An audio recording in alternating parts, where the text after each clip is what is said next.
कुछ लोगों में ऐसे टैलेंट होते हैं जैसे कि मैं, कि हम लोग जो है लड़कों के साथ खेलते हैं, लड़कों के साथ ट्रेनिंग करते हैं, लड़कों के साथ भाग दौड़ करते हैं। दैट डजंट मीन कि आप टॉम बॉय या फिर आप बॉय बन जाए। नो, अगर बच्चों को स्पॉन्सर्स नहीं मिलते वो नहीं खेल पाते कि हमें स्पॉन्सर नहीं मिला, लेकिन हमारे लोगों में नॉलेज नहीं है। सुनो सबका करो अपना।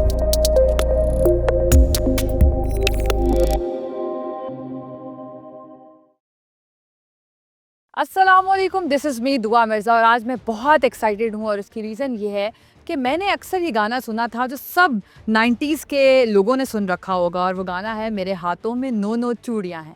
तो आज मेरे हाथों में ये नो नो मेडल्स हैं और ये मेडल्स आप देखें, ये कोई आम मेडल नहीं है, ना ये किसी इम्तियाज़ स्टोर से लिए गए मेडल हैं, बल्कि ये 3 दफ़ा gold medal in Pakistan intervarsity boxing championship, 2 बार gold medal in kick boxing national championship और 3 बार bronze medal in national boxing championship और 1 बार time kung fu hunger national gold medal की जीतने वाली खातून मेरे साथ स्टूडियो में मौजूद हैं। इनका नाम है शजिया इस्माइल। हुंजा और गिलगित के खूबसूरत इलाकों से इनका ताल्लुक़ है। सो शजिया इस्माइल मेरे साथ मौजूद हैं।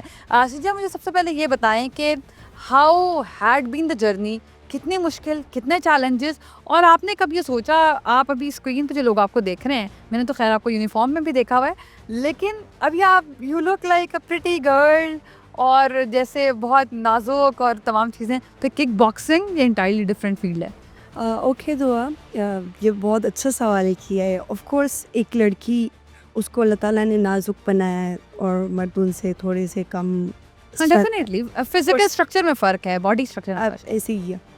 बट कुछ लोगों में ऐसे टैलेंट होते हैं जैसे कि मैं, कि हम लोग जो है लड़कों के साथ खेलते हैं, लड़कों के साथ ट्रेनिंग करते हैं, लड़कों के साथ भाग दौड़ करते हैं और जाके नेशनल चैम्पियन बनते हैं।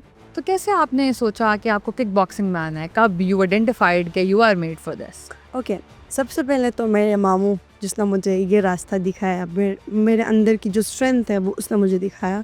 वो कोच है, उसने अपना अच्छा। क्लब खोला हुआ है, तो उसमें बहुत सारे स्टार्स, बहुत सारे चैम्पियंस हैं और उन एक चैम्पियंस में मैं भी एक चैम्पियन हूँ।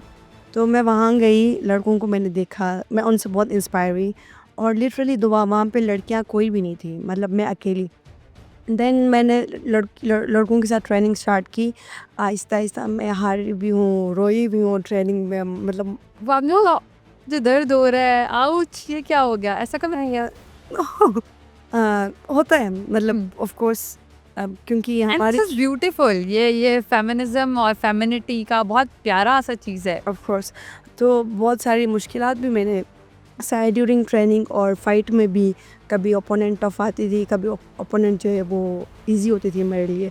तो this a part of life, but हमने कभी बैक नहीं गए, हम इसी तरह चलते रहे।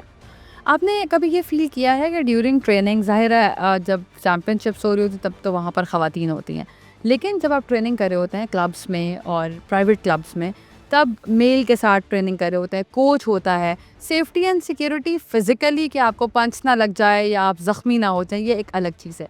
लेकिन बीइंग फ़ीमेल, क्या आपके यहाँ, आपकी इंडस्ट्री में ऐसा होता है कि उस चीज़ का भी ख़्याल रखा जाए कि आप हरास ना हो, कोई बैड टच ना हो आपको? हाँ, ऑफ कोर्स, ये तो सबसे बड़ी चीज़ होती है एक लड़की की इज़्ज़त। और जब हम एक क्लब में जाते हैं, वहाँ पे सारा जो है हमारे जो ट्रेनिंग पार्टनर्स होते हैं वो हमारे साथ ऐसे ट्रीट करते हैं जैसे हमारा अपना भाई हो, हमारे अपने बाप, जैसे हमारे कोच है। तो फैमिली की एक्सेप्टेंस कैसे होती है? आपके तो मामू कोच थे, लेकिन स्टिल अब्बा को मनाना, भाई को मनाना, फिर लोग क्या कहेंगे, ये आपके इलाकों में भी होता है या फिर जब आप लाहौर आते हैं तब ये बड़ा मुश्किल है? हमारे यहाँ तो वो फिर टॉम बॉय बनना पड़ता है, एक आपको अपने ऊपर खोल चढ़ाना पड़ता है। 2023 में मैं भी टॉम बॉय बन गई थी, बट बनना पड़ता है ना? बट वो मेरा एक शौक था हेयर कट करना। लेकिन दैट डजंट मीन कि आप टॉम बॉय या फिर आप बॉय बन जाते। नो, वो आपकी एक शौक होती है। दूसरी बात, हम मेरी फैमिली से कोई मुझे वो इशू नहीं था कि आप ये ना करो, वो ना करो। हमारे हुंजा में ये नहीं होता कि आप लड़की को मना करो। वो कहते लड़की खुद मुख्तियार होना चाहिए, ऑफ कोर्स। और ये कि आप ट्रेन हो लाइफ में, ना कि आपको तरबियत दी जाए। सिर्फ आपको तरबियत के साथ साथ आपको लाइफ में ट्रेन किया जाता है कि आपने इस तरह रहना है, इस तरह रहना है। तो जब आप हुंजा से लाहौर आते हैं तो क्या चेंज लगता है being a girl? Being a girl यहाँ पे चैलेंजेस क्या हैं? यहाँ पे लाहौर एक बहुत बड़ा शहर है और हुंजा में सारे हम ऐसे समझते हैं जैसे हम एक ही ख़ानदान के, एक ही कम्युनिटी के फैमिली तौर पर है। और एक ही कम्युनिटी के लोग रहते हैं वहाँ पे और बहुत ही पुरअमन के साथ वहाँ पे रहते हैं। तो वहाँ और यहाँ के माहौल में बहुत फ़र्क है। ऑफ कोर्स लाहौर में सिर्फ लाहौर ही नहीं रहते, लाहौर बहुत में सारे पेरिफेरी से लोग यार बहुत सारी बहुत आ जाए। हाँ, आउटसाइडर्स बहुत ज़्यादा है।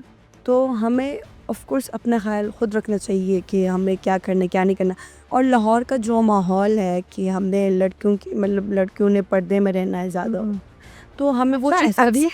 ऑफ कोर्स हमें मतलब वो चीज़ एक्सेप्ट भी करना पड़ता है। अगर कहीं मैं जा रही हूँ लाइक मैं कोयटा जाती हूँ तो वहाँ पे हाँ, जहाँ जैसा कल्चर जैसा देश वो ऐसा हमें एक्सेप्ट करना चाहिए, वो हमें एक्सेप्ट करना चाहिए और उनके मुताबिक रहना चाहिए। हम किसी के कल्चर को ख़राब नहीं कर सकते, चाहे वो हुंजा के कल्चर हो, चाहे वो बलूचिस्तान भी के नहीं कल्चर चाहिए। और चाहे वो पंजाब के क्यों ना। बिल्कुल, definitely that's a very wise approach definitely. तो मुझे ये बताइए कि कमिंग टू द गवर्नमेंट, आप जब चैम्पियनशिप नेशनल जीत कर आती हैं और फिर किक बॉक्सिंग में फिर एक खातून, हमारे यहाँ this is something to be considered good और वुमेन एम्पावरमेंट की शायद आपसे बेहतर कोई मिसाल नहीं दी जा सकती। तो कैसा रिएक्शन होता है, वैसा इस्तकबाल मिलता है, स्पोर्ट्स डिपार्टमेंट क्या करता है? दूर से भी नहीं देखते हैं वैसे, but I think so martial art जो है वो समथिंग डिफरेंट फ्रॉम स्पोर्ट्स। इसमें बहुत सारी आपको चोटें लगती है, बहुत मुश्किल है क्रिकेट या फुटबॉल के निस्बत से। और बाकी कंट्रीज़ में देखा जाए तो मार्शल आर्ट्स के इतने इवेंट्स होते हैं और उनको अप्रोच किया जाता है फाइटर्स को, चैम्पियंस को। इवन वो नेशनल चैम्पियन भी बनते हैं तो उनको बहुत ज़्यादा जो है इज़्ज़त दी जाती है, उनको बहुत ज़्यादा इनामात दी जाती है। हमारे यहाँ पे पाकिस्तान में क्या सीन है कि हम आई think so I am not sure but आप I think अपना so. एक्सपीरियंस बताइए। Yeah. बिल्कुल। कि हमारी गवर्नमेंट जो हमारे यहाँ पे गवर्नमेंट में जो भी लोग होते हैं उनको इतना नॉलेज नहीं होता कि हमने किस स्पोर्ट को कितना अप्रोच करना है और किन को ज़्यादा हमने जो है इनामात देने या जो भी वटेवर। तो कोरेज देना बनता है ऑफ कोर्स। डेफिनेटली पाकिस्तान को आप प्रेजेंट कर रहे होते हैं, जब आप बाहर जा रहे होते हैं किसी भी मुकाबले में, आपका नाम तो बाद में आता है, किस मुल्क से आप हैं पहले वो आता है। और जो क्रिकेट होता है उसमें टीम गेम होती है, उसमें बहुत सारी लड़कियां जाती हैं, लेकिन आप फिर भी देख लो कि सारी लड़कियां जो है या जो सारे लड़के होते हैं प्लेयर्स होते हैं उनका एक एक नाम हर पाकिस्तानी बच्चे और बच्चियों को पता है। लेकिन मार्शल आर्ट में आप अकेले जाके पाकिस्तान को रिप्रेजेंट कर रहे होते हो, आप अपने कोच के साथ या रिंग में जब जाते हो तो आप बिल्कुल अकेले हो। बिल्कुल अकेले हो, तो आपने पाकिस्तान को रिप्रेजेंट और वहाँ पे जीत कर आना। लेकिन गवर्नमेंट की तरफ से हमारे जो मार्शल आर्ट के उनको पता होता है कि आप वापस आ भी रहे हैं कि नहीं? तो उनको मतलब वो बताते कि हमने आपको ये हम आपको देंगे या फिर अप्रोच कर लेंगे, बट उसके बाद वो कोई कांटेक्ट नहीं करते। इस तरह के काफ़ी केसेस आ चुके हैं, लेकिन उनको जो है कोरेज करना चाहिए। तो जब जाहिर है आप उन शहरों से यहाँ पर आते हैं, आपके स्टडीज़ का ख़र्चा है जो आपके माँ बाप उठा रहे होते हैं, लेकिन फिर ट्रेनिंग का भी ख़र्चा है, फिर आपको डाइट भी मेंटेन करनी पड़ती है, डेफिनेटली आपको अपने गियर्स और जितने भी सेफ्टी मायर्स हैं उनको भी ख़रीदने हैं।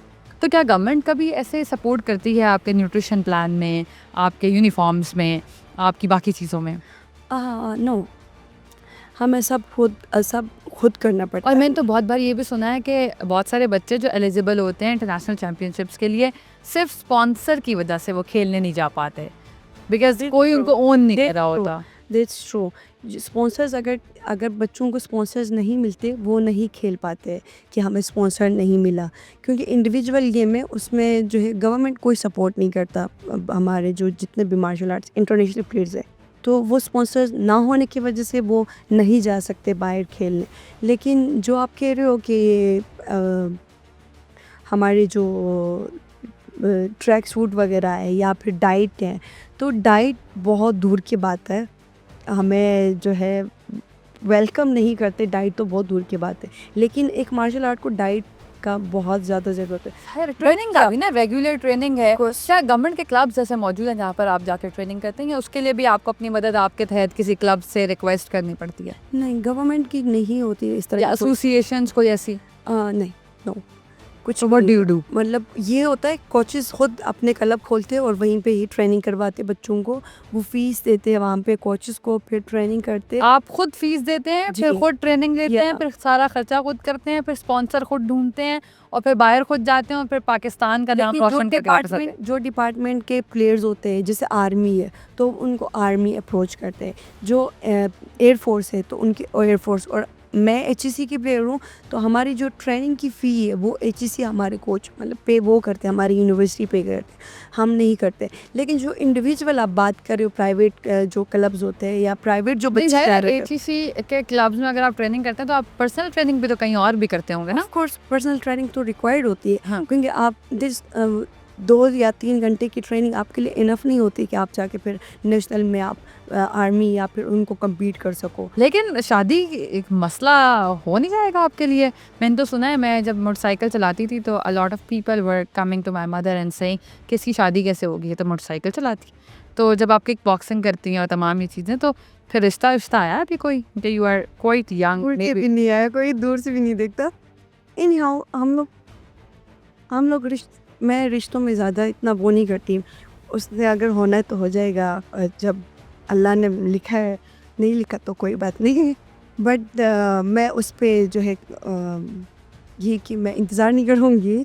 लेकिन ऑफ कोर्स ये गलत बात है, आप मोटरसाइकिल चलाते तो उसके आपके शादी के साथ कोई वास्ता ना होना चाहिए। वो आपके पोर्ट का मोड है। एग्जैक्टली। मार्शल आर्ट तो मैं स्कूटी से आने के बाद शायद थोड़ी बेहतरी आ जाए माशाल्लाह। आप स्पोर्ट्स के हो या आप किसी भी फील्ड के हो, आपको अपने आने जाने के लिए ऑफ कोर्स आप खुद जा रहे हो तो ये तो सबसे बड़ी बात है, आपको अप्रिशिएट करना चाहिए।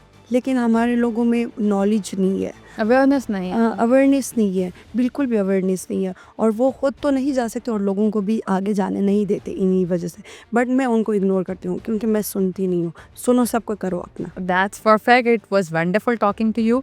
इनसे बात करने का मकसद जहाँ डेफिनेटली इनको अप्रिशिएट करना, इनकरेज करना था, और बहुत सारी ख़वातीन को ये बताना था कि if you are dreaming of becoming anything you want, तो आप किसी भी फील्ड में एक्सेल कर सकते हैं अनलेस और अनटिल के आप उसमें मेहनत करना चाहें और उसके तमाम चैलेंजेस को कबूल करना चाहें, क्योंकि there is no shortcut to any success.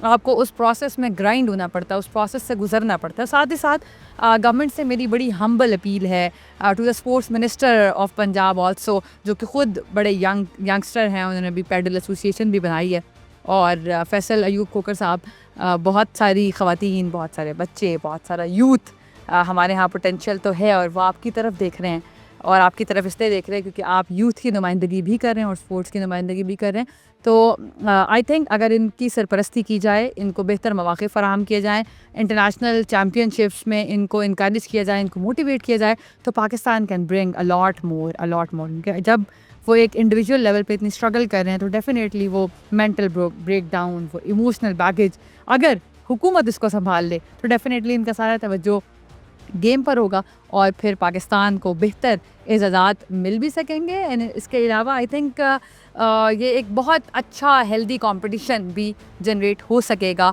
With in the sports and with everything. And I also want to request to the society कि प्लीज़ एक्सेप्ट करना शुरू करें हर प्रोफेशन को, क्योंकि हर प्रोफेशन रिस्पेक्टेबल है और हर प्रोफेशन में काम करती हुई ख़वातीन स्पेशली वो बहुत मेहनत कर रही हैं, और उनका साथ अगर आप खड़े नहीं हो सके तो प्लीज़ उनके मुखालिफ भी खड़े मत हो। I will see you in another episode. अल्लाह हाफ़िज़।